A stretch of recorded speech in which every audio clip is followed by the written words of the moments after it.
The sky over Pittsburgh was the color of cold iron, a fitting reflection of the resolve solidifying in Arthur Pendleton's chest. He woke up at 5 in the morning, a habit forged through 40 years of union shifts and electrical schematics, and brewed a pot of strong black coffee. The kitchen was quiet, save for the hum of the refrigerator and the ticking of the wall clock his late wife had bought at a flea market 30 years ago. On the oak dining table, the itemized invoice for $190,000 sat exactly where he left it. He did not look at it with anger anymore. Instead, he viewed it as a malfunctioning circuit board, a complex system that had been wired incorrectly by his son and future daughter-in-law. To fix a dangerous short circuit, one must cut the power. At 8 o'clock precisely, Arthur put on his heavy wool coat and drove his reliable domestic sedan into the heart of downtown Pittsburgh. The towering glass and steel structures of the financial district were a world away from the modest brick homes and corner bakeries of his neighborhood, but Arthur walked through the polished marble lobby of his wealth management firm with the steady gait of a man who knew exactly what his labor was worth. He took the elevator to the 22nd floor to meet Michael Vance. Michael had been Arthur's financial advisor for 15 years, a pragmatic man who guided Arthur and his late wife through conservative investments that transformed a blue-collar pension and diligent savings into quiet, unshakable wealth. Michael was waiting in his corner office overlooking the Monongahela River. He greeted Arthur with a firm handshake and poured 2 cups of coffee, immediately sensing the gravity in the older man's posture. Arthur sat in the leather guest chair, reached into his briefcase, and slid the offensive invoice across the mahogany desk. He watched as Michael put on his reading glasses and scanned the document. The advisor's eyebrows crept steadily upward as his eyes processed the exorbitant demands. Premium catering packages featuring imported caviar, luxury country club venue rentals, bespoke floral arrangements, and a curated honeymoon excursion to the Amalfi Coast. Michael stopped reading when he reached the handwritten note at the bottom, letting out a low, disbelieving exhale. Arthur leaned forward and spoke in a voice devoid of malice but heavy with absolute authority. He explained that his son and Sloane Kensington had mistaken his quiet generosity for unconditional subservience. He told Michael that David expected the Pendleton estate to quietly absorb a near $200,000 hit for an event Arthur was explicitly barred from attending. Michael, understanding the profound disrespect embedded in the paper, asked Arthur how he wished to proceed. Arthur did not hesitate. He instructed Michael to freeze all liquid assets immediately and establish a restricted escrow account. This account, Arthur detailed, would act as an impenetrable vault. Not a single cent of the Pendleton money was to be dispersed to any luxury vendor without Arthur's direct, physical signature on a formalized release document. Michael nodded slowly, recognizing the tactical brilliance of the maneuver. He explained the legal mechanics, noting that by creating this specific type of restrictive trust mechanism, David would be completely severed from the capital he had undoubtedly promised to his image-obsessed fiancée and her elite vendors. They spent the next 2 hours meticulously drafting the parameters of the escrow. Every invoice had to be verified, every service had to be audited, and no funds would be released for anything deemed purely cosmetic or promotional. Arthur was not merely cutting them off. He was erecting a bureaucratic fortress around his life savings, ensuring that the arrogant assumptions of youth crashed headlong into the concrete wall of financial reality. By noon, the legal framework was locked into place. Arthur felt a profound sense of control return to his bones. The power dynamic had officially shifted, even if David and Sloane were still blissfully unaware in their curated social bubble. But setting the trap was only the first phase. Arthur knew he must ensure the vendors understood exactly who held the purse strings. He asked to borrow Michael's secretary and a quiet conference room. For the next hour, Arthur sat at a sleek glass table and dictated a formal letter. He titled it in his mind as a Declaration of Financial Independence. The document was a masterpiece of clinical precision. It was written in language that any corporate lawyer would respect and any luxury vendor would immediately fear. Arthur formally declared that he, the primary financial contact assumed by the wedding planners, bore zero legal or moral obligation for any debts incurred by David Pendleton or Sloane Kensington. He stipulated that any vendor proceeding with services based on the assumption of Arthur's wealth did so at their own absolute peril. Furthermore, he explicitly stated that his financial participation in any capacity assumed his respected presence as the father of the groom, a condition that had been deliberately violated. He printed 10 copies of the declaration on heavy, watermarked paper. Arthur signed each copy with his favorite fountain pen, the heavy black ink sealing the fate of the high society charade. He placed the crisp documents into manila envelopes, writing the names of the premium caterers, the exclusive country club, and the boutique florists on the front. As he rode the elevator back down to the ground floor, the weight of the morning settled over him. It was a terrible tragedy to have to wage war against your own flesh and blood. He remembered David as a bright, respectful boy who used to help him change the oil in the truck and who understood the value of an honest dollar. That boy had been buried beneath layers of Sloane's suffocating vanity. Arthur walked out into the cold Pittsburgh afternoon, the envelopes tucked securely under his arm, ready to hand-deliver the reality check they so desperately needed. The quiet of the house enveloped Arthur Pendleton as he returned from the financial district, the heavy lifting of the morning finally complete. He hung his wool coat on the brass hook by the door and walked into the kitchen, the silence a stark contrast to the storm he had just quietly unleashed upon the luxury vendors of Pittsburgh. As a retired electrical engineer, Arthur knew that severing the power supply was only the first step in dismantling a dangerous system. To truly neutralize a threat, one had to understand the machinery they were dealing with. He needed a complete schematic of Sloane Kensington's ambitions, and he knew exactly who could provide the blueprints. Arthur walked into his study and opened his laptop, typing a name into the search bar that brought a pang of genuine sorrow to his chest. Tommy Miller had been David's best friend since the 3rd grade, a boy who had eaten dinner at the Pendleton table more nights than he had at his own. While David had climbed the corporate ladder and chased high society approval, Tommy had chosen a different path, building a modest but deeply honest photography business on the South Side.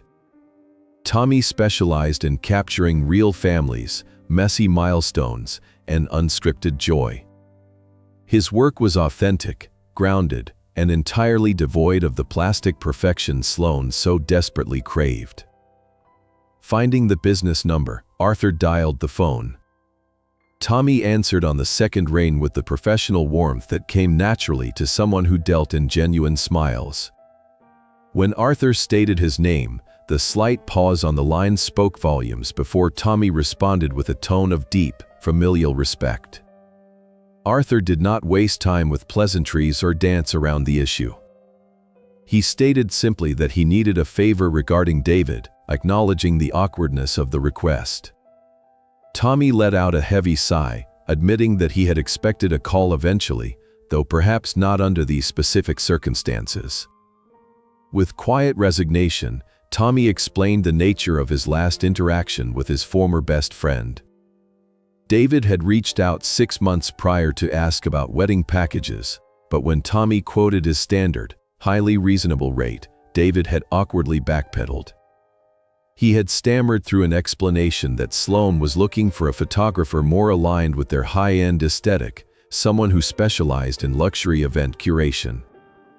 The rejection had been swift and quietly devastating, a clear signal that Tommy, much like Arthur, did not fit into the polished, exclusive world Sloane was carefully constructing. Arthur felt a fresh wave of disgust at the casual cruelty of it, offering a sincere apology on his son's behalf. But Arthur pressed forward, explaining the staggering $190,000 invoice currently sitting on his dining room table. He asked Tommy to use his industry knowledge to translate the absurd line items into plain English. He needed eyes and ears inside the luxury wedding circuit to understand exactly what kind of fantasy he was being billed for. Tommy's tone shifted from nostalgic friend to seasoned industry professional, his voice dropping as he revealed the staggering reality of the Pendleton event. Through the local vendor grapevine, the upcoming wedding had become infamous. It was not being planned as a marriage ceremony, Tommy explained, but rather as a highly coordinated public relations launch. The details poured out, each one more clinically absurd than the last. Sloan had hired a specialized media coordinator to pitch the event to a prominent Pittsburgh lifestyle magazine, branding it as the premier social event of the season. The photography and videography package alone cost more than Arthur had earned in his first 3 years as a junior engineer. It included aerial drone footage of the exclusive country club, professional lighting rigs that rivaled a commercial film set, and a strict contractual requirement that all images be meticulously edited for publication before being released to the family. Tommy revealed that the floral installations were budgeted at $30,000, designed specifically to look impressive in glossy magazine spreads rather than to bring joy to the guests. Arthur listened as the pieces clicked into place, the sheer scale of the vanity project taking definitive form. Sloan was not planning a wedding. She was producing a theatrical debut to announce her arrival into the upper crust of the city, and David had blindly signed up to play the supporting role of the compliant, wealthy groom.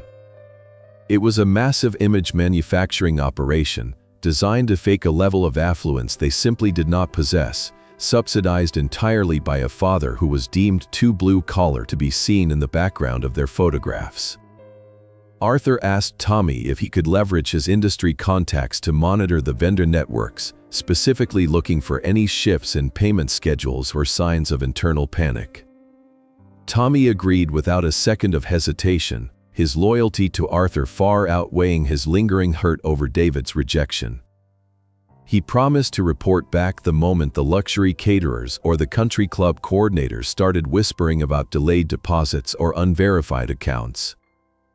After ending the call, Arthur walked back into his living room and stood before the brick fireplace. He picked up a framed photograph of his late wife holding a 10-year-old David at a local state park. Their smiles were radiant, their hair windblown, and the joy was entirely real. There were no lighting rigs, no media coordinators, and no curated guest lists to validate their happiness. It was a stark reminder of what family actually meant, and it fortified Arthur's resolve to tear down the artificial empire his son was attempting to finance. The foundation of Sloan's world was built on a lie, and Arthur was fully prepared to let gravity do its work. The crisp autumn air of Pittsburgh carried the faint scent of fallen leaves and distant exhaust, a familiar comfort to Arthur Pendleton as he stood on his modest concrete porch. He was adjusting the mailbox, a simple mechanical task that kept his hands busy while his mind calculated the inevitable fallout of his morning meetings. He did not have to wait long. A sleek, imported luxury sport utility vehicle pulled to a smooth stop at the curb, its glossy black paint reflecting the modest brick facades of the working-class neighborhood. Arthur watched with the quiet detachment of an engineer observing a predictable systemic failure as Sloan Kensington stepped out of the vehicle. She was dressed impeccably in a designer trench coat and expensive leather boots, clutching a thick, embossed leather binder. She looked entirely out of place on his cracked sidewalk, like a glossy magazine cutout pasted onto a gritty photograph. Sloan marched up the walkway with the confident, brisk stride of someone accustomed to bending the world to her aesthetic will. As she reached the porch, she plastered on a bright, rehearsed smile that did not quite reach her cold, calculating eyes. She greeted Arthur with a sickeningly sweet tone, the kind of voice an impatient teacher might use to address a particularly slow child. She announced that she had come to clear up a silly misunderstanding regarding the wedding plans and the subsequent invoice David had sent. Arthur did not step back to invite her inside. He stood firmly in the doorway, his broad shoulders blocking the entrance to the home he and his late wife had built. He told Sloane calmly that there was no misunderstanding, stating clearly that he had received a bill for $190,000 and the note instructing him to be grateful for the privilege of paying it. Sloane let out a practiced, musical laugh that sounded like expensive glass clicking together. She opened her leather binder, attempting to show Arthur a series of glossy, high-resolution photographs of the country club venue, the imported floral arches, and the artisanal catering menus. She insisted that Arthur simply did not understand the intricate social dynamics of her world. She explained that David was on the precipice of a major corporate promotion and that this wedding was a vital networking opportunity, a curated experience designed to elevate their standing among the city's elite. She waved a perfectly manicured hand, dismissing Arthur's exclusion as a matter of aesthetic capacity, claiming the guest list had to be strictly limited to essential professional contacts and high society influencers. She assured him that he would be sent a beautiful professional photograph to frame for his mantle, provided he simply transferred the funds by the end of the week. Arthur looked at the glossy brochures, then looked up into Sloane's perfectly contoured face. He did not raise his voice. He asked her a very simple question. He asked where the love was in her elaborate business proposal. Sloane blinked, her rehearsed smile faltering for a fraction of a second. She quickly recovered, stating that the entire event was a celebration of their love and their successful future. Arthur shook his head slowly, his voice dropping to a low, steady rumble. He told her she was not planning a marriage. He told her she was producing a theatrical performance to mask her own insecurities, and that she was using his son as a prop to secure the funding. He noted that sophisticated people did not send invoices to men they deemed too embarrassing to invite to dinner. The silence on the porch grew heavy. Sloane's eyes narrowed, the sweet facade beginning to crack under the weight of Arthur's unflinching gaze. She closed the binder with a sharp snap.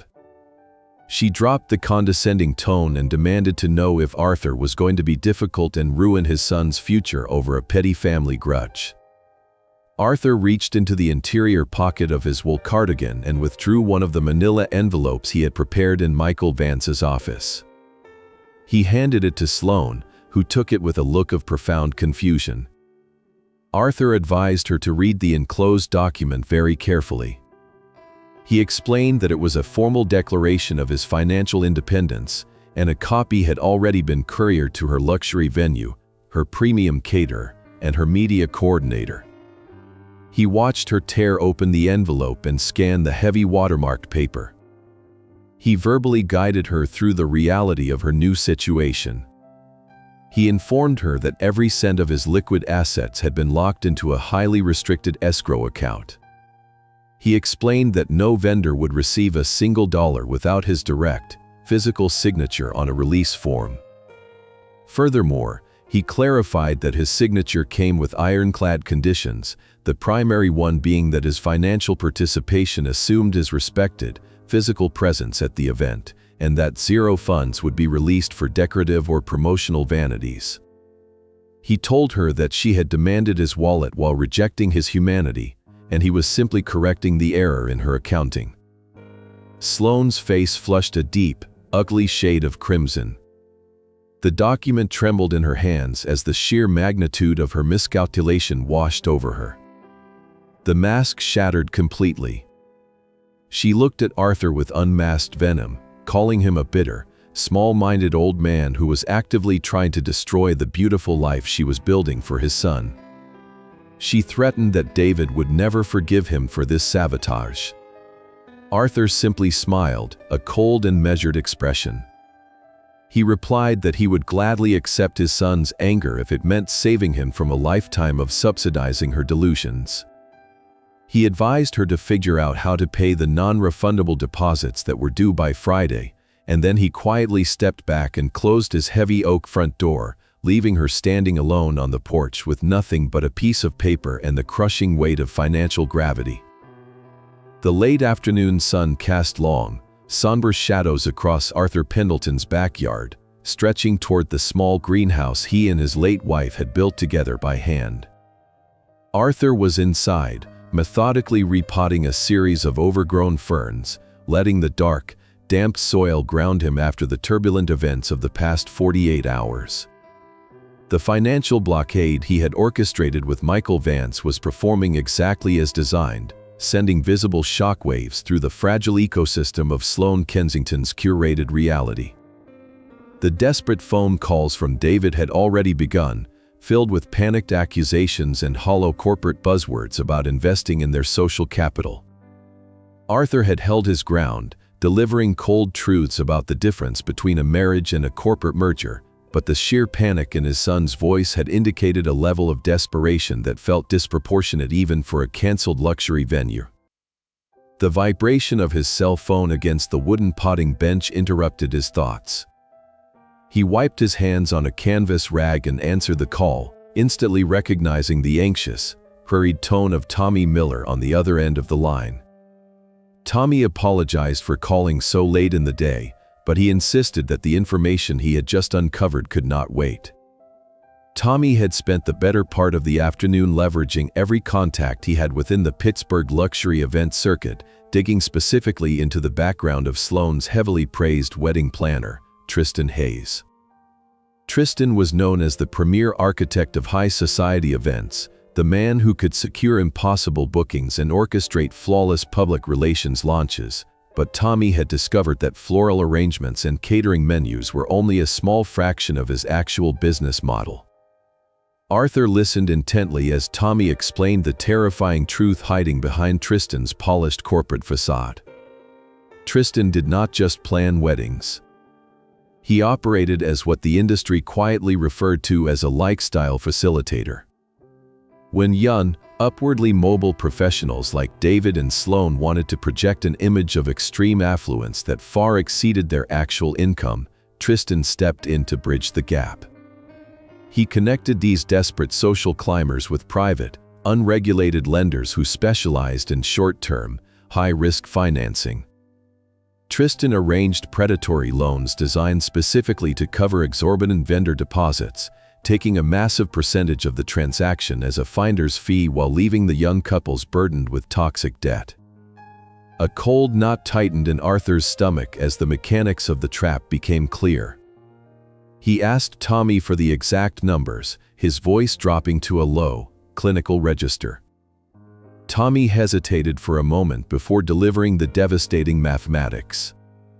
To secure the exclusive country club and the premium caterers 6 months in advance, David had been required to put down massive non-refundable deposits. Since Arthur had not yet been presented with the $190,000 invoice at that time, David had lacked the liquid capital to meet the demands. Tristan Hayes had graciously provided a solution, securing David a bridge loan for $75,000 to keep Sloane's aesthetic vision alive. The interest rate on the short-term balloon note was a staggering 18%. Arthur felt a physical sickness wash over him, the exact sensation a structural engineer experiences when discovering a catastrophic stress fracture in a primary support beam. The sheer arrogance and profound stupidity of the maneuver were breathtaking. David had not merely signed contracts he could not honor. He had actively leveraged his entire financial future on a predatory loan, banking his absolute survival on the assumption that his father would eventually capitulate.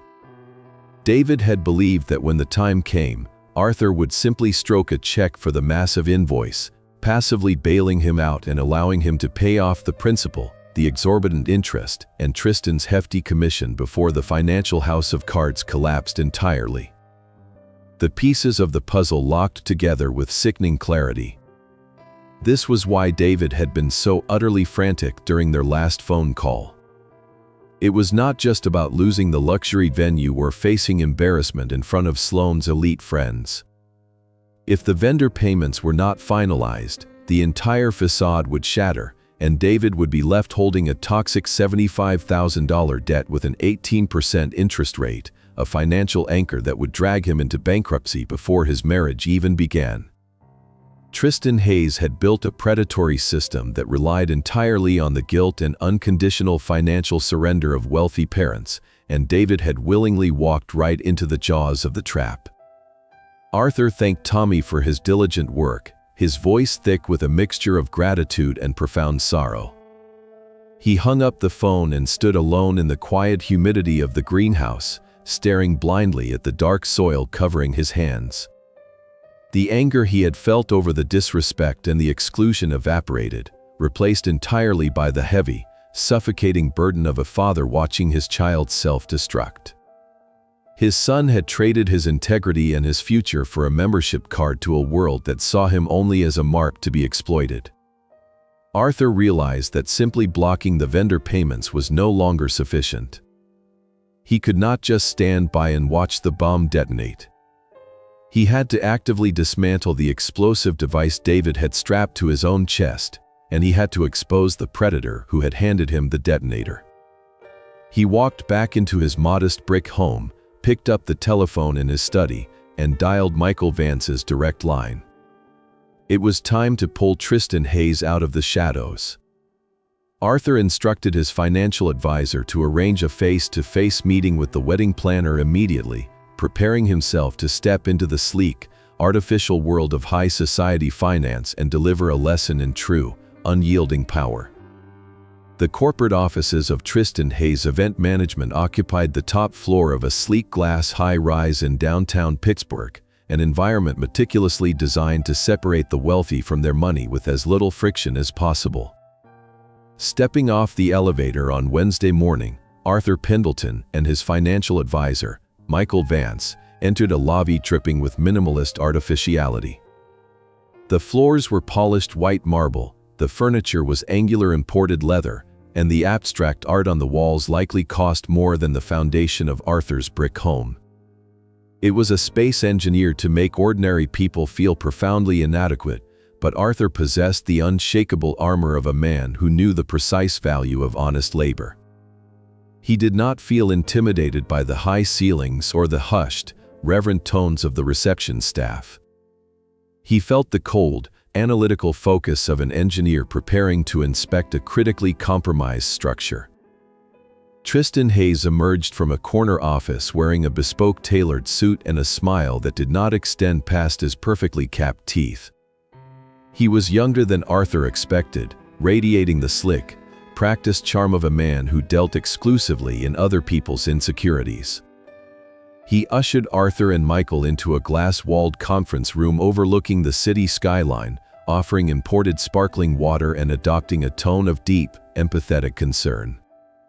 Tristan began by framing the massive vendor deposit crisis as a mere logistical hiccup, a simple failure of communication between generations. He spoke smoothly about the evolving nature of high society social capital, attempting to convince Arthur that a $190,000 wedding was not an absurd extravagance, but a mandatory investment in David and Sloane's corporate future. Michael Vance sat perfectly still, his hands folded over his leather briefcase, serving as a silent wall of institutional credibility while Arthur allowed the wedding planner to spin his elaborate web. Tristan leaned across the polished glass table, lowering his voice to a conspiratorial whisper as he addressed the $75,000 bridge loan. He admitted that the 18% interest rate was steep, but he quickly justified it as standard operating procedure for unsecured, short-term liquidity facilities. He painted a picture of David as a brilliant, ambitious young man who just needed a tiny bit of temporary leverage to secure his place in the upper echelons of Pittsburgh society. Tristan smiled gently, speaking to Arthur as if explaining basic arithmetic to a stubborn child, insisting that wealthy families structured these types of discretionary loans all the time to protect their liquid assets. The pivot came exactly when Arthur anticipated it would. Tristan reached into a leather folder and slid a thick stack of legal documents across the table. He suggested a highly favorable compromise. If Arthur would simply sign the paperwork to act as a formal guarantor for the $75,000 principal, Tristan would happily restructure the loan, reducing the interest rate and extending the repayment window. Tristan framed the trap as a golden opportunity for a father to support his son's noble aspirations, saving the wedding and preserving the family's dignity in front of Sloane's elite network. Arthur looked down at the signature line, the black ink waiting to permanently tether his life savings to Sloane Kensington's boundless vanity. The temperature in the glass room seemed to plummet as Arthur slowly pushed the documents back across the table. He did not raise his voice, but his words landed with the heavy, devastating impact of a swinging iron wrecking ball. He stripped away the polished corporate jargon and addressed Tristan with absolute, clinical precision. Arthur stated that Tristan was not a lifestyle facilitator or an event visionary, but a predator who built a business model on exploiting the desperation of young people trying to purchase a fantasy they could not afford. He explained that extending a high-interest, short-term loan to a groom based entirely on the unverified assumption of a father's eventual capitulation was a catastrophic failure in fundamental risk management. Tristan's practiced smile flickered, the edges of his smooth veneer beginning to curl and crack under the intense pressure of Arthur's scrutiny. The wedding planner abandoned the empathetic charade and adopted a sharper, more defensive posture. He reminded Arthur of the severe, immediate consequences of a default. He pointed out that the non-refundable venue deposit deadline was less than 48 hours away. If the funds were not secured, the country club would cancel the reservation, the premium caterers would walk away, and David would face total financial and social ruin before the invitations were even printed. Tristan subtly threatened that the embarrassment would reflect poorly not just on David, but on the entire Pendleton family name. Arthur nodded slowly, agreeing that those were indeed severe and terrifying consequences. He leaned forward, resting his calloused hands on the glass table, and delivered the final, fatal blow to Tristan's extortion attempt. He reminded the young executive that while the consequences were severe, they belonged entirely to David and Sloane. Arthur clarified that he absolutely refused to underwrite predatory debt, and he did not fund manufactured delusions. He pointed out the glaring flaw in Tristan's grand strategy. By loaning $75,000 to a young man who had just been completely and legally severed from the Pendleton estate, Tristan had essentially set his own money on fire. The unyielding financial blockade Arthur and Michael had established meant the wedding planner was holding an unsecured, toxic note that David had zero capacity to repay. Arthur stood up, buttoning his wool coat with deliberate, unhurried movements. Michael Vance followed suit, picking up his briefcase without uttering a single word. Tristan remained seated, a faint sheen of sweat appearing on his forehead as the terrifying reality of his financial exposure finally registered. Arthur looked down at the wedding planner one last time. He advised Tristan to attempt to collect his high-interest debt directly from Sloane Kensington's aesthetic vision, because the Bank of Arthur Pendleton was permanently and irrevocably closed. Turning his back on the glass office, Arthur walked to the elevator, leaving the predator to realize he had just been locked inside his own trap, and leaving the ticking financial time bomb squarely in his son's lap. The ticking of the grandfather clock in Arthur Pendleton's hallway sounded unusually loud on Friday morning, marking the steady erosion of the 48-hour grace period Tristan Hayes had so desperately cited. Arthur sat at his kitchen table with a cup of black coffee that had long since gone cold, watching the autumn rain wash over the neighborhood. He knew exactly what was happening in the polished, frantic offices of downtown Pittsburgh. The deadline for the exclusive country club deposit was arriving, and the impenetrable financial wall Arthur had erected was holding fast. He felt no vindication or joy in the impending collapse. There was only the heavy, suffocating ache of a father preparing to watch his son endure a devastating, self-inflicted wound. Arthur understood that preventing the consequences would only enable the behavior that had created this disaster in the first place, but knowing the structural necessity of tough love did not make the execution of it any less painful. When the telephone finally rang at precisely 10 o'clock, the shrill sound cut through the quiet house like a physical blow. Arthur let it ring 3 times, steadying his breathing before picking up the receiver.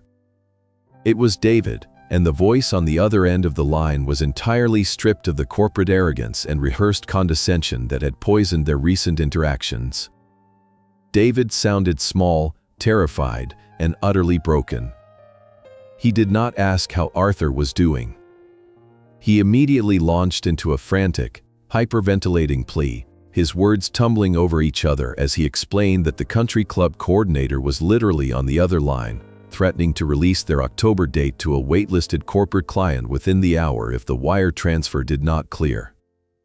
David's voice cracked as he confessed the reality of the $75,000 bridge loan, admitting that Tristan Hayes was demanding immediate repayment or he would initiate ruinous legal action that would completely destroy David's credit and his career. Arthur listened to the panicked confession in absolute silence, absorbing the desperate terror radiating from his only child. David begged his father for a bailout, swearing blindly that he would pay back every single cent with interest if Arthur would just authorize the release of funds from the restricted escrow account. He pleaded that it would be just this once, a single lifeline to save him from total social and financial annihilation.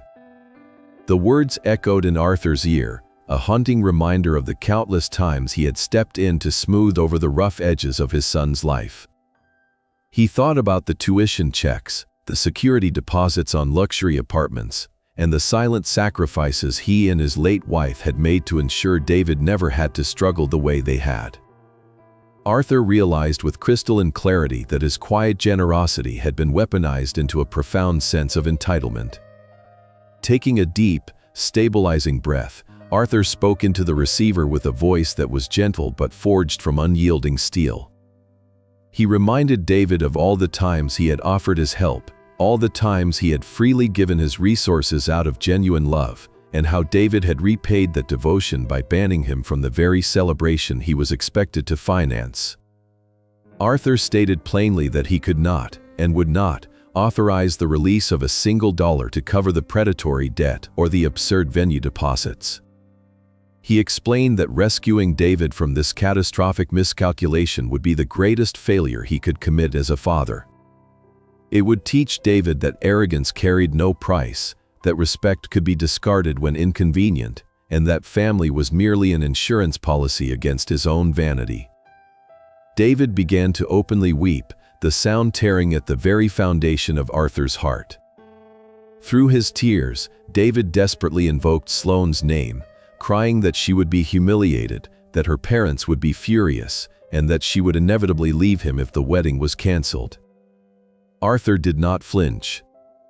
He told his son that if Sloane Kensington truly loved him, the loss of an exclusive country club and a premium caterer would not matter in the slightest. He advised David to tell his fiancée the absolute truth about his financial reality, and if she walked away because the luxury facade had crumbled, then David would have learned the most valuable lesson of his life before it was too late. Arthur told his son that he loved him too much to let him live a lie, and then, with a trembling hand, he gently hung up the telephone. The silence that followed was absolute and crushing. Arthur buried his face in his calloused hands, allowing a few silent tears to fall for the pain his son was currently enduring, wishing desperately that David had chosen a different path. The agony of enforcing the boundary was immense, but Arthur knew that a broken bone had to be properly reset if it was ever going to heal straight. 3 hours later, the final confirmation arrived via a brief text message from Tommy Miller.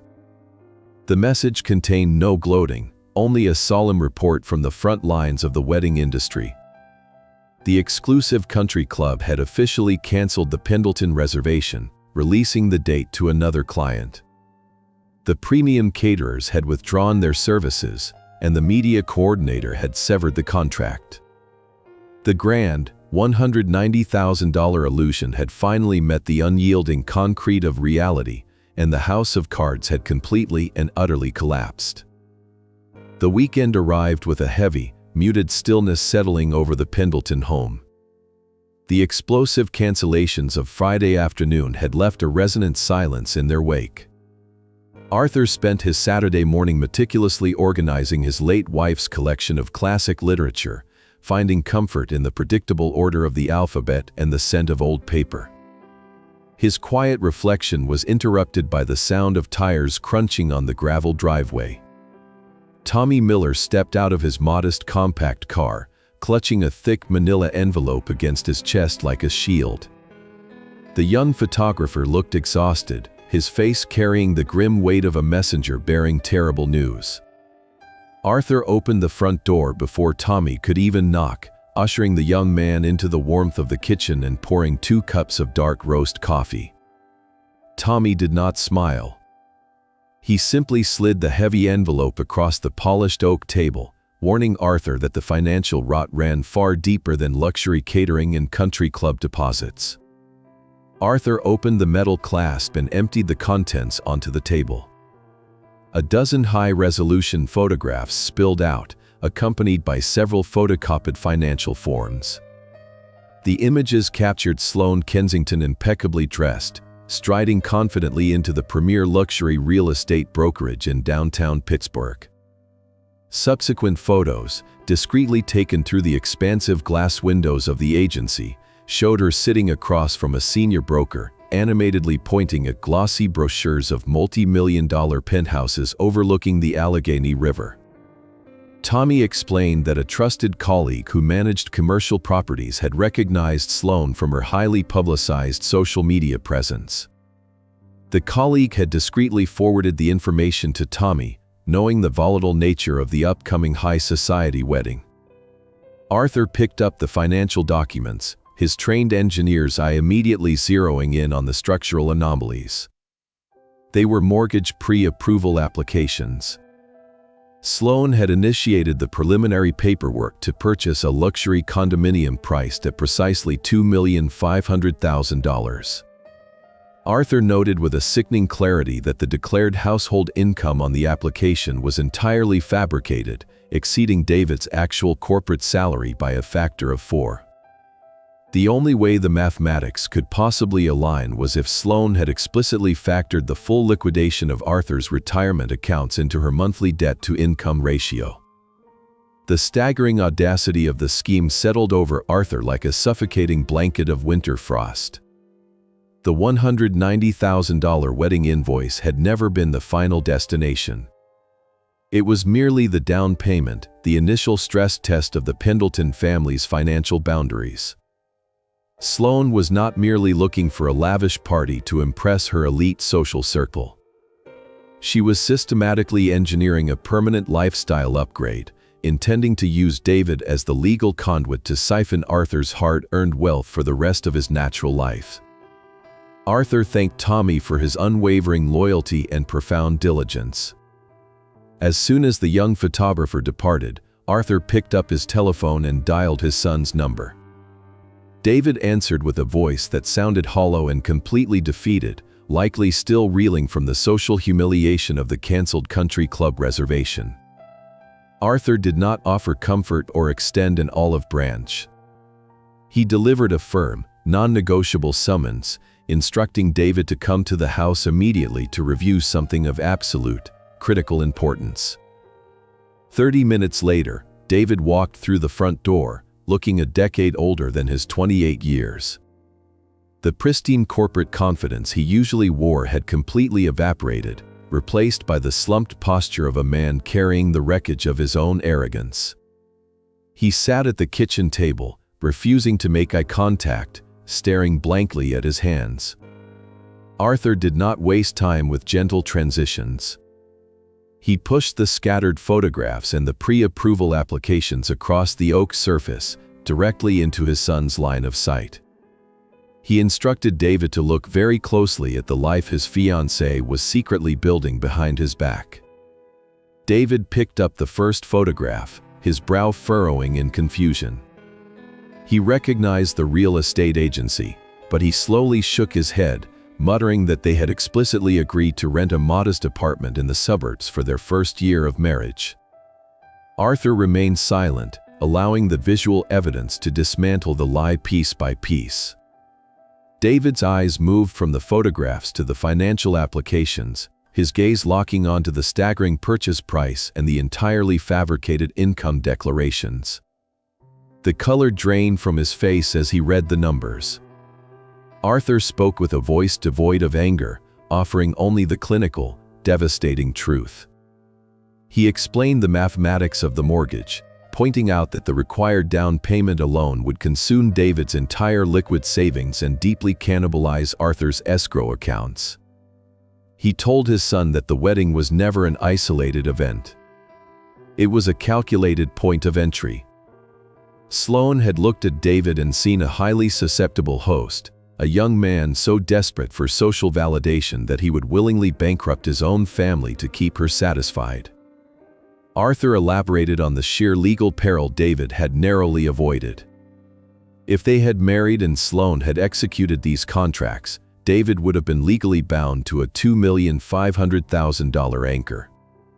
Arthur painted a vivid picture of the inevitable future, describing David working 80-hour weeks, drowning in predatory debt, while Sloan entertained her high society friends in a penthouse funded by his silent misery. David pressed the heels of his hands against his eyes, letting out a ragged, suffocating breath. The illusion of a loving, supportive partnership evaporated into the cold Pittsburgh air. He finally understood that Sloan Kensington did not want a husband to build a life with. She wanted an underwriter to finance the life she believed she inherently deserved. David Pendleton sat completely motionless at the heavy oak dining table, the heavily curated seating chart still resting on the polished wood before him. The ink on the page designating his own father as a contingent financial transaction burned into his retinas. Arthur watched his son process the profound, humiliating betrayal, knowing that the demolition of a false reality was a painful but necessary excavation. The antique grandfather clock ticked steadily in the corner of the hallway, measuring the quiet, agonizing death of David's carefully constructed illusions. The silence of the house was sudden and absolute, broken only by the sharp, demanding ring of the telephone sitting on the kitchen counter. It was Tommy Miller. Tommy's voice lacked its usual familiar warmth, replaced entirely by the flat, burgeoned tone of a man who had stumbled blindly onto a hidden fault line. He asked if David was still at the house, insisting that the impending conversation required both Pendleton men on the line immediately.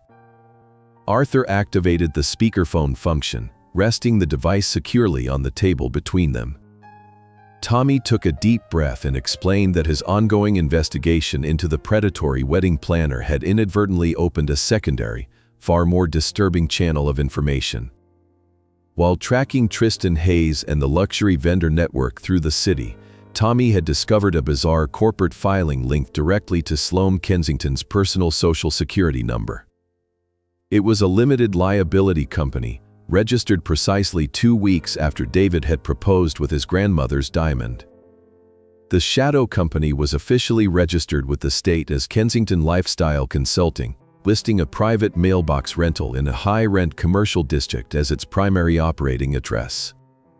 David stared at the glowing speakerphone in absolute confusion, stammering that Sloan worked a standard administrative role at a local nonprofit organization and possessed zero corporate consulting experience. Arthur leaned forward, resting his calloused hands on the table, his engineering mind instantly recognizing the deceptive architecture of a classic shell corporation. He asked Tommy to detail the operational footprint of the mysterious business. Tommy revealed that the company had no website, no public client roster, and no marketing presence whatsoever, yet it maintained a highly active commercial banking profile that was heavily utilized throughout Pittsburgh's luxury retail sector. Through a trusted childhood contact who managed accounts at a premier downtown jewelry exchange, Tommy had secured a terrifying glimpse into the company's aggressive purchasing habits. Kensington Lifestyle Consulting was not advising wealthy clients. It was systematically acquiring high-value physical assets. Over the past 6 months, the phantom entity had purchased tens of thousands of dollars in designer watches, diamond tennis bracelets, and bespoke imported Italian leather furniture. The retail associates had been explicitly instructed to package the luxury goods discreetly, as Sloan claimed they were high-end corporate gifts for exclusive consulting clients. However, David knew with a sickening, unshakable certainty that the imported white leather sofa currently sitting in their shared apartment living room matched the exact description of the alleged corporate purchases. Arthur folded his hands, his face a mask of grim, analytical comprehension. He systematically explained the mechanics of the deception to his shattered son. Sloan was utilizing the shadow company to legally acquire luxury assets while entirely masking the exorbitant expenditures from her personal financial footprint. By classifying diamond bracelets and imported furniture as business expenses or corporate gifts, she was building a massive, untraceable stockpile of wealth entirely insulated from her impending marriage to David. It was not merely an exercise in supreme vanity. It was a calculated, highly sophisticated mechanism designed to extract and secure valuable assets without raising the immediate suspicions of a traditional domestic partnership. She was hoarding treasure in plain sight. David felt the kitchen begin to spin as the sheer magnitude of the sociopathic planning washed over him. The air in the room felt suddenly thin and cold. He asked the only logical question that remained, his voice trembling with a mixture of rage and terror. He pointed out that Sloan's modest non-profit salary barely covered her half of their basic monthly utility bills, making it mathematically impossible for her to independently fund a shadow corporation purchasing tens of thousands of dollars in luxury goods. Arthur looked at his son with a mixture of profound pity and unyielding truth. He stated quietly that financial systems operate on absolute laws of conservation, meaning that if massive amounts of capital were flowing rapidly into Kensington Lifestyle Consulting, that exact same capital had to be draining steadily from another, highly vulnerable source. The realization hit David with the physical force of a swinging sledgehammer. The blood drained entirely from his face as his mind raced toward the only logical, devastating conclusion. In the chaotic, joyous weeks following their engagement, he had granted Sloan complete and unfettered access to their combined financial infrastructure under the guise of streamlining their wedding planning and organizing their future domestic management. Arthur watched the absolute horror dawn in his son's eyes, knowing that the final, most devastating layer of the grand deception was about to be uncovered. The extravagant $190,000 wedding had never been the primary grift. It was merely the loud, colorful distraction designed to keep everyone looking up at the sky while the very foundation of the house was quietly and methodically robbed blind. The heavy silence in Arthur Pendleton's kitchen was broken only by the sound of rain lashing against the window panes, a fitting accompaniment to the internal storm ravaging his son. David remained frozen in his chair, his eyes fixed on the empty space between the coffee mugs, processing the terrifying implications of the shadow corporation Tommy Miller had just uncovered. Arthur knew that realizing a structure was fundamentally compromised was only the first step of a demolition. The second step was visually inspecting the foundation to measure the exact extent of the rot. With a voice that was gentle but unyielding, Arthur instructed his son to take out his cellular phone and log directly into the joint wedding savings account he shared with Sloan Kensington. David hesitated, his hands trembling slightly as he reached into his jacket pocket. He admitted, with a profound sense of shame, that he had not personally reviewed the joint ledger in over 6 months. When they first opened the account, David had deposited his entire annual corporate bonus, and they had agreed to make equal monthly contributions from their respective salaries. He had entrusted Sloan with the day-to-day financial management, believing her claims that she possessed a superior aptitude for organizing their impending domestic life. Arthur simply nodded, offering no judgment, only the steady encouragement of a father guiding his child out of a burning building.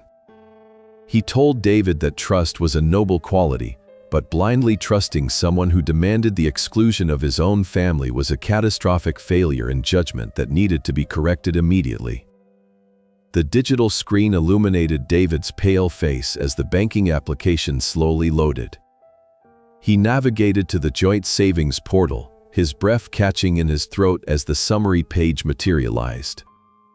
The account was supposed to hold exactly $25,000, a carefully cultivated nest egg designed to cover unexpected incidentals and serve as the bedrock of their new life together. David stared at the bold black numbers at the top of the screen, his mind struggling to comprehend the glaring discrepancy.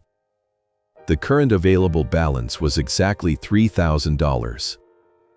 A suffocating wave of nausea washed over David as he frantically clicked into the detailed transaction history, his thumbs scrolling desperately through the digital ledger. The screen revealed a methodical, calculated financial bleeding that had been occurring right beneath his nose. Every few weeks, a large, authorized wire transfer had departed the account. $5,000 in August. $8,000 in early September. Another $4,000 just 2 weeks prior. David's eyes frantically scanned the payee designations attached to the massive withdrawals. The destination for every single outbound wire was explicitly listed as Kensington Lifestyle Consulting. The transaction memos had been carefully labeled as miscellaneous wedding expenses, a brilliant camouflage designed to deflect any casual scrutiny. The ultimate financial betrayal was laid completely bare on the glowing screen. Sloane had not merely been irresponsible or overly ambitious with her luxury aesthetic. She had been systematically, intentionally stealing from the man she had promised to marry.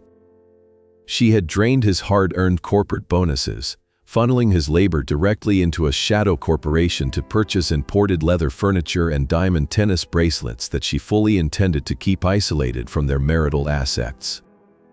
The $75,000 predatory loan from Tristan Hayes had not been an act of desperate love to save their wedding. It was a calculated maneuver to ensure that David continued to finance the high society charade while Sloane quietly looted the vault through the back door. David dropped his phone onto the oak table as if the device had physically burned him. He buried his face in his hands, his shoulders shaking with silent, tearless sobs of absolute humiliation. He had alienated his childhood best friend, deeply insulted his hard-working father, and leveraged his entire financial future on a predatory bridge loan, all for a woman who viewed him as nothing more than an unsecured cash machine. Arthur did not offer empty platitudes or tell his son that everything would magically be all right.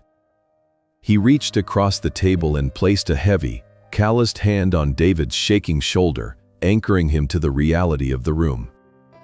Arthur stated that the pain of discovering the truth was excruciating, but it was infinitely preferable to living a comfortable lie that would eventually destroy him completely. Arthur knew that passive realization was not enough. Survival required immediate, decisive action. He instructed David to pick the phone back up and call the bank's fraud department. The bleeding had to be stopped before Sloane realized the facade was crumbling and attempted to drain the remaining $3,000. Drawing on the quiet strength radiating from his father, David wiped his face, picked up the device, and dialed the toll-free number on the back of his debit card. With a voice that started off shaky but rapidly hardened into cold resolve, David formally froze the joint account, revoked all external transfer privileges, and initiated an internal inquiry on the unauthorized wire transfers. When he finally ended the call, the transformation in David's posture was remarkable. The crushed, humiliated boy who had walked into the house an hour ago had vanished. In his place sat a young man who had just survived a brutal education in human deception, his eyes burning with a newfound, unyielding clarity. He looked at Arthur, the lingering traces of naive corporate arrogance entirely replaced by the hard, pragmatic determination of an engineer's son. David announced that the time for passive acceptance had officially ended. He was going to pack his essential belongings from their shared apartment, and then he was going to confront Sloane Kensington and tear down the remaining pillars of her fabricated empire. Arthur simply nodded, his heart swelling with a quiet, fierce pride, knowing his son had finally found his way back home. The absolute freezing of the joint banking account struck Sloane Kensington's carefully curated ecosystem with the devastating impact of a seismic event. When her debit card was unceremoniously declined at a luxury boutique on Tuesday afternoon, the illusion of her untouchable affluence finally cracked. However, Arthur Pendleton knew that a cornered predator was far more dangerous than a comfortable one, and his suspicion was rapidly validated by another urgent phone call from Tommy Miller. The young photographer had continued to monitor the frantic whisperings of the local event industry, and he had uncovered the final, missing puzzle piece that explained why Sloane was not simply canceling the entire wedding and retreating into the shadows. Tommy revealed that Sloane had previously negotiated and signed an exclusive publication contract with a prominent Pittsburgh lifestyle magazine, promising them the premier societal love story of the autumn season. The terms of the media contract illuminated the sheer depths of Sloane's vanity and her current, unmitigated panic. The magazine had already paid Kensington Lifestyle Consulting a $5,000 advance to secure the exclusive rights to the wedding photographs and the accompanying high society narrative. Without the $190,000 country club spectacle, Sloane was staring down the barrel of a humiliating public breach of contract. She was legally obligated to deliver a wedding to the editors by the end of the weekend, or she would be forced to return the $5,000 advance she had already spent on imported leather furniture, while simultaneously facing complete social annihilation in the printed pages of the very publication she sought to conquer. She desperately needed a stage, she needed a groom, and she needed photographs, forcing her to pivot from a grand luxury debut to a frantic, scaled-down charade. Operating under the crushing pressure of the impending publication deadline, Sloane scrambled to construct a new, highly controlled narrative. She frantically booked a modest, boutique art gallery in a trendy Pittsburgh neighborhood, relying on tight camera angles and heavy floral arrangements to simulate the exclusivity she could no longer afford. Her next critical task was securing the compliance of her increasingly distant groom.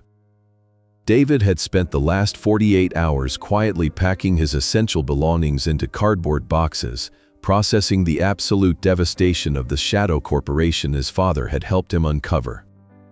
Sloane found him in the bedroom of their shared apartment and immediately launched into a masterclass of emotional manipulation. She wept beautifully, producing flawless tears as she claimed that the loss of the grand luxury venue had actually been a profound blessing in disguise. She insisted that she did not care about the country club or the premium caterers anymore, claiming she only wanted to be his wife in a small, intimate ceremony that weekend. David continued to fold his shirts with methodical, robotic precision, his heart hardened by the bank statement sitting in his jacket pocket. He did not confront her about the stolen $22,000 yet, deciding to let her continue digging her own grave. He quietly asked Sloane about his father, inquiring if Arthur would be attending this sudden, intimate gathering. Sloane did not miss a beat, her face falling into an expression of deep, manufactured sorrow. She lied with breathtaking ease, claiming that she had personally called Arthur to beg for his attendance, but the stubborn old man had cruelly refused, stating that he wanted absolutely nothing to do with their marriage unless he was in total financial control. David simply nodded, his silence masking the roaring furnace of betrayal burning in his chest, allowing Sloane to believe her emotional extortion had successfully secured her prop groom for the weekend photo shoot. With David seemingly subdued, Sloane executed the final maneuver of her desperate strategy. She needed to guarantee that Arthur Pendleton did not unexpectedly appear at the boutique gallery to ruin the carefully manicured aesthetics of her magazine spread. She dialed Arthur's home telephone number on Thursday afternoon, her voice dripping with a sickly sweet condescension that Arthur recognized instantly. She informed him that there had been a change of plans, and they were proceeding with a highly private, family-only ceremony. Before Arthur could even respond, Sloane delivered the second half of her audacious double lie. She stated that David had been so deeply traumatized by Arthur's toxic financial abuse that David had explicitly requested a completely private ceremony without his father present. She requested that Arthur respect his son's boundaries and stay far away from the venue, framing the cruel exclusion as an act of necessary emotional healing for the groom. Arthur did not argue, nor did he point out the absurd hypocrisy of her statements. He simply hung up the telephone, his face settling into a mask of cold, analytical determination. He walked out of his study and into the guest bedroom where David was currently staying, having abandoned the shared apartment the previous night under the guise of needing space to process the venue cancellation. Arthur sat on the edge of the mattress and recounted the phone call he had just received, watching as the final remnants of David's affection for his fiancée turned into cold, calcified ash. They compared the conflicting lies Sloane had spun to keep them separated, marveling at the sheer sociopathic audacity required to orchestrate such a massive dissection for the sake of a magazine layout. The trap was fully illuminated, the motives were exposed, and the stage was set for the final act. Arthur looked at his son, noting the hard, familiar set of the Pendleton jaw, and suggested that they put on their best suits, as they had a very important, highly exclusive photography session to attend. Saturday afternoon in Pittsburgh arrived with a crisp, biting chill, the kind of weather that usually signaled the impending transition into winter. Arthur Pendleton adjusted the collar of his charcoal wool suit, a garment he had worn only once before to his late wife's funeral. He stood in the narrow alleyway across from the boutique art gallery Sloane Kensington had frantically rented, watching the scaled-down production unfold with the clinical detachment of a building inspector. A modest catering van was parked near the side entrance, and a photographer Arthur did not recognize was adjusting a lighting umbrella near the front doors. It was a far cry from the $190,000 spectacle originally planned, but Sloane had managed to drape enough white chiffon and imported floral arrangements over the exposed brick to create a passable illusion of exclusivity. David had arrived 30 minutes prior, walking through the glass doors with the stiff, unnatural gait of a man marching toward the gallows. Arthur waited patiently until he saw Sloane's parents arrive in their least luxury sedan, giving them enough time to settle into the curated environment before he made his own entrance. Arthur crossed the street with a steady, unhurried stride, his presence immediately causing a ripple of palpable tension among the hired staff milling near the entryway. He pushed open the heavy glass doors and stepped into the gallery. The space was small and echoing, filled with perhaps 40 guests, mostly consisting of Sloane's extended family and a few carefully selected, photogenic friends. Sloane was standing near a makeshift altar adorned with white hydrangeas, draped in a designer gown she had undoubtedly purchased with the funds stolen from David's corporate bonuses. When she spotted Arthur standing in the entryway, the blood drained entirely from her face, leaving her perfectly contoured makeup looking like a pale, rigid mask. She abandoned her conversation with the photographer and marched toward Arthur, her heels clicking sharply against the polished concrete floor. She did not bother with pleasantries, her voice dropping into an ugly, venomous hiss as she demanded to know what he was doing there, reminding him that this was a private, family-only ceremony. Arthur did not shrink back from her manufactured outrage.